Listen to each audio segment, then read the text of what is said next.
I always like that slightly threatening voice.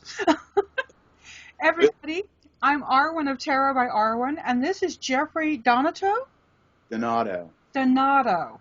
See, I'm from Louisiana, so I'm going to try to make it sound French. Okay, sounds good. Italian. Would that He is the creator of this amazing deck. It's Tarot D, the Didactic Tarot.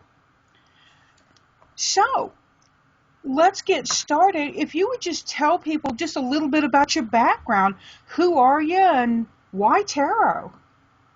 I was born in Latrobe, Pennsylvania. I live in Ligonier, PA. I've lived there almost all of my life. It's very rural here, lots of trees. So nature has been a big source of inspiration for me.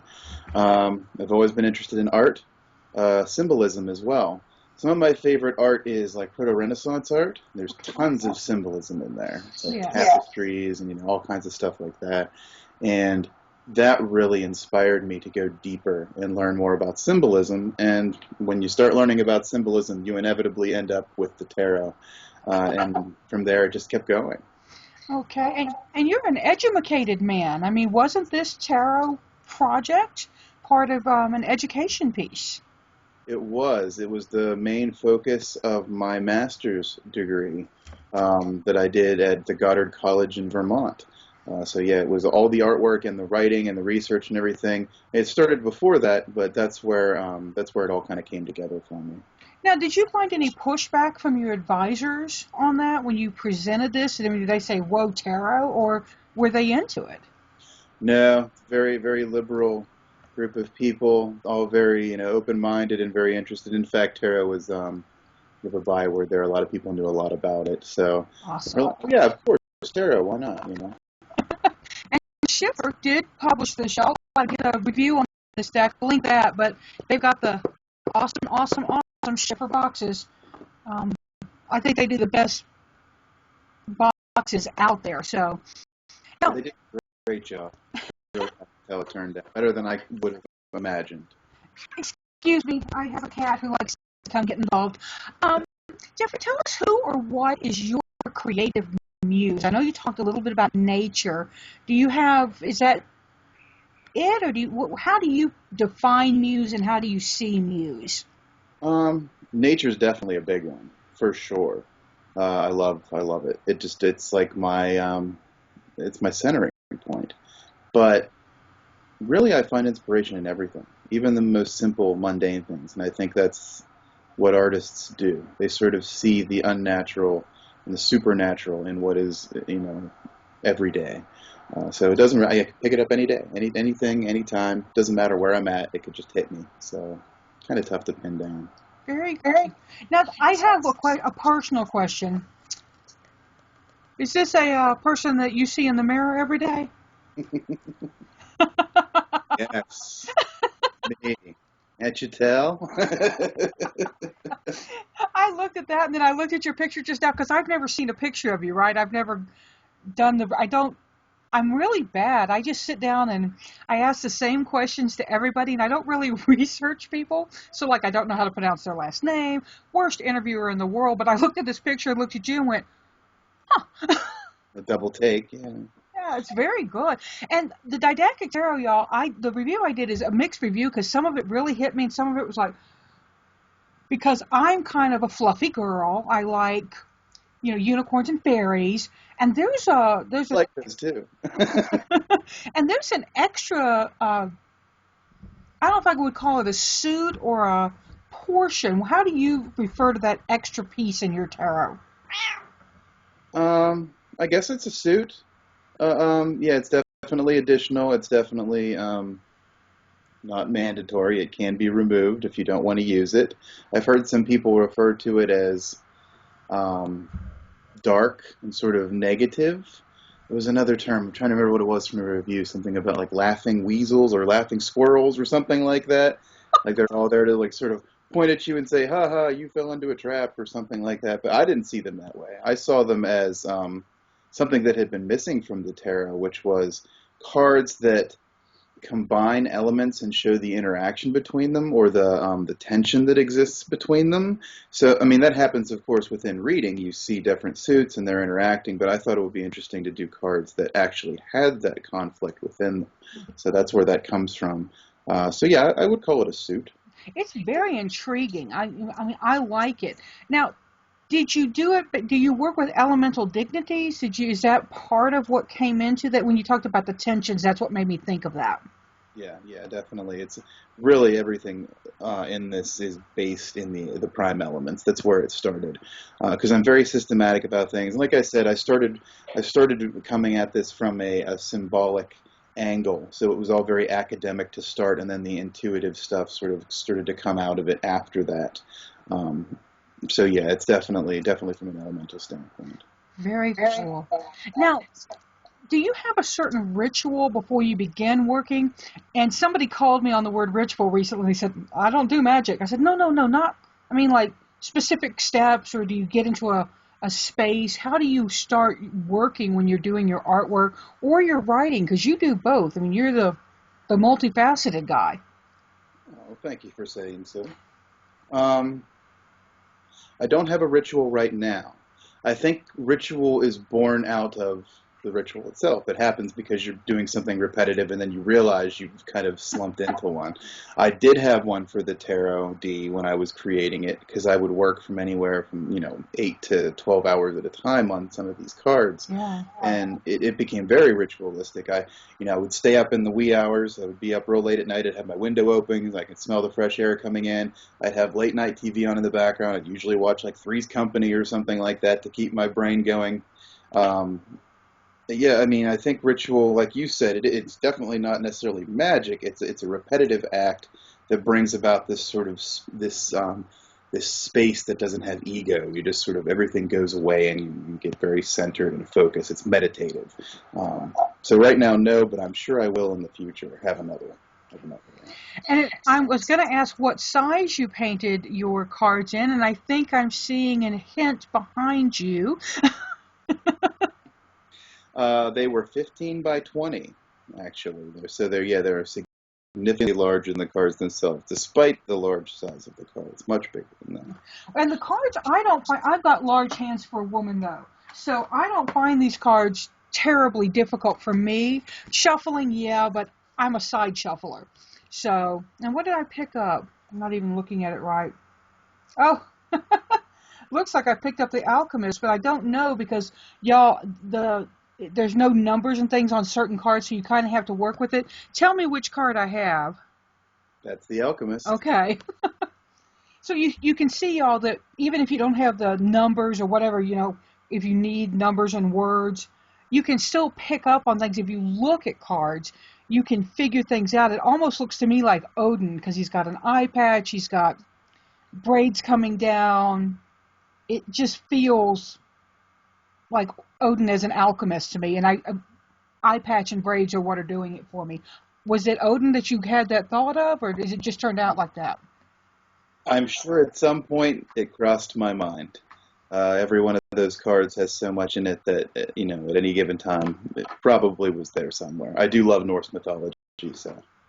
And this deck, and I compared it, I believe, in my review to Pearls of Wisdom, which is, even though it's a deck based on a mother's grieving, both her son and her mother, the loss of her mother, the colors and the intricacy, the two decks remind me of each other. I may do a side-by-side because I think that would be kind of mind-boggling for people to see. But I like color, and I like cards that let me fall in, and then I tend to take my own interpretation, and I know some deck creators are going, Arwen, did you actually read what I wrote about that card? Because that doesn't have a thing to do with it. I'm a bad tarot book reader when it comes to decks. I'll read the deck and work with it and then go back to the book later.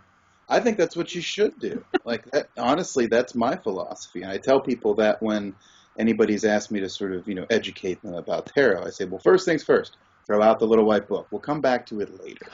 Thank you. For now, look at the images, see what they say to you, read the symbolism, and write your own meanings for them. And just work with them that way for a while. Yeah, yeah, make them yours because I tell people a symbol to me may not be the same to you. Like a dog to me is loyal and loving, and I use this a lot. I've got a friend who was bitten by a dog like at least once when she was small, and then when she was bigger, she hates dogs. She's afraid of them. Yeah. So the dog on the Ten of Cups is not a happy sign for her. And we don't think about what your symbols are and what mine are. You talk about Pennsylvania and being outside. I used to work at a Girl Scout camp in southeast Pennsylvania, right between York and what I used to call Lancaster. I've Mhm. learned that it's Lancaster, but you know, and so when you say Pennsylvania, I think southeast, but you may be, up in the northeast. I don't actually know where. I'm in Southwest. Okay, so you're on the other side. Because I lived over in Ohio too. So, but yeah, but it's a gorgeous state, y'all. If you've never been to Pennsylvania, go. Especially in the fall. Yeah, I was always there in the summer, so it's a little on the warmish side sometimes, but beautiful, beautiful, beautiful place. Now, what's on your working table right now? Are you working on another deck? Are you working on another art project? What's going on with you? Um, well, I just finished writing a novel. Congratulations. Thank you. That will be my next project because it will be fully illustrated. That's probably going to take me a couple of years. So I'll just be writing the Tarot D for a while, and I've been mentally finished with it for like 3 years now. So I'm just kind of having fun now, sharing it with people and doing this other thing and keeping it kind of a secret. So That's always nice. I tell people, sometimes you want to play your cards right here and hold on to those thoughts until they're really ready. You can hint at them, but don't, it kind of, I don't know, dissipates if you put yeah, it out there too soon. definitely playing this one close to the chest. Only a few people know about it, so it's going to stay that way for now. And it does find some of its roots in the tarot. It's definitely been inspired by, and may potentially find other applications. But we'll see. We'll see what happens. Super. Well, when you finish it and when you're ready to put it out there, please let me know because I'm a fiction writer also. I'm an author. I have an alter ego who writes. We're moving out of erotic romance and moving into some other stuff. So, but it's writing. I'm not an artist. I tell people I don't paint. I paint with words. So, and I'm always fascinated to meet somebody who can do both. It's like, wow, really I fascinates definitely, me. I'm deficient in the word part, but I try. I definitely try. I've always wanted to tell stories in some way, and it just happened that the visual was maybe more my area, more my arena. But I keep trying with the words because I do love the words. So, I actually have an online course that teaches writers how to use tarot for writing and tarot people how to write. It's like it takes the hero's journey and walks you literally through it. oh, that's awesome. It's fun for me, but because I love tarot for the visual piece of it. You can pick a card up and just write a story from the card. Oh yeah. And that's a great exercise, guys. If you really want to dive into some of Jeffrey's cards, pick one up, don't read the book, and just write the story of what you see, Hmm. and go for it. Now, Jeffrey, what's the most challenging thing about any of the work you do as an artist? Oh boy. I like simple questions. That's that is a loaded question. I guess the amount of time it takes. It's I'm used to that stuff now. It's sort of what I'm in for. These are the challenges we live for, right? These are the kind of challenges we like. The day-to-day stuff that like the networking, trying to get it out there, trying to stick to it and keep doing it even when it takes a lot of time away from making this stuff sometimes. Yeah. So, but you got to do it. It's like if you really are an artist and it's really a part of you, like you don't have a choice. It'll drive you crazy if you don't do it. Um, I don't know. I like the challenge. I rise to it. So, what's the most rewarding thing that you do? The most rewarding thing right now, I guess it would be teaching. I am an art teacher. Oh, awesome. I teach at the community college near where I live. And I've taught students ranging in ages from 17 to 87, and it's been amazing. I love the variety of students I meet with. I love seeing people get inspired and be driven to create artwork, and that inspires me too. That's amazing. I have a friend down in San Antonio named Lynn Belisle, and she's an artist herself. And that's one of the things she's told me is that she does these workshops and brings other people in and teaches them encaustic and different modalities, I guess, of artwork. And she says that's what feeds her in a way is, her creations are wonderful, but she's finding a soul connection when she brings that out of somebody else. Yeah, it touches you on a really deep level where you find that maybe there's more purpose to you than just creating your own thing. It's inspiring others to create as well. Well, I think anybody that looks at your deck and doesn't want to at least pick up a box of crayons and try something. And I'm not saying that his artwork is like a child, y'all, but I'm just saying the color and the movement and making something happen. Yeah, that's the deck that needs to connect with you on that level, because that's what it did to me. I Zen tangle. I do tangles. And I was like, oh, I need to go create a tangle because this has made my brain work on a different level. So, which is a good thing. Oh, it's great. Now, for the final question, because I like to keep these kind of tight little interviews because I know you've got lots of things you've got to get done. What is a piece of advice you would offer to someone who wanted to be a creative as well? Specifically tarot or just in general? In general, just to live, and I say a creative because I think that we're all creative people. For sure. Some of us live as creatives, and I think that artists like you have that foot between the world of, I got to make cash money, but I got to create. So what's that balance? What's the advice you'd give to somebody? Take advantage of downtime. Don't. I guess you shouldn't really have downtime. It doesn't exist. That's when you do your real work. I guess advice for creatives: don't stop. Even when you feel like the chips are down and you just gotta give up because everybody around you is telling you it's a waste of time. If it's really a part of you, you can't allow yourself to be discouraged because that's your path and it's leading you somewhere. And don't give up on it. Beautiful, beautiful. Now, y'all, this has been Jeffrey Donato. Donato. Oh my God, I did it again. Okay. Y'all, if I say a name, please go ask the person who owns the name because I have probably butchered it. But he is the author and creator of the Didactic Tarot. And on the back it says, be, do, think, feel, change. It's a great motto for life, right? Just do those 5 things and make it happen. But if you don't have this deck in your collection, I think it's one you really want to pick up and take a look at. Particularly just for the artwork. And yes, some people say it's dark, macabre. It's the inside of your soul, people. So, Hey, we're all 50-50, right? The yin and yang, the black and white, it's all there. So, can't all be a bowl of cherries. Right, you can't. And I tell people I'm a fluffy, fluffy girl, but I've got bones and, I honor death because if you don't have death, you don't have life. If you don't have life, you don't have death.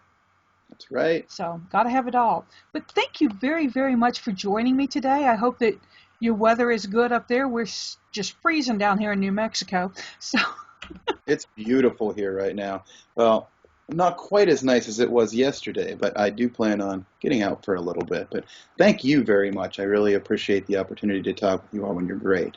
You're welcome. You're welcome. Seek joy, Jeffrey, and have a great day. Be well. Bye-bye.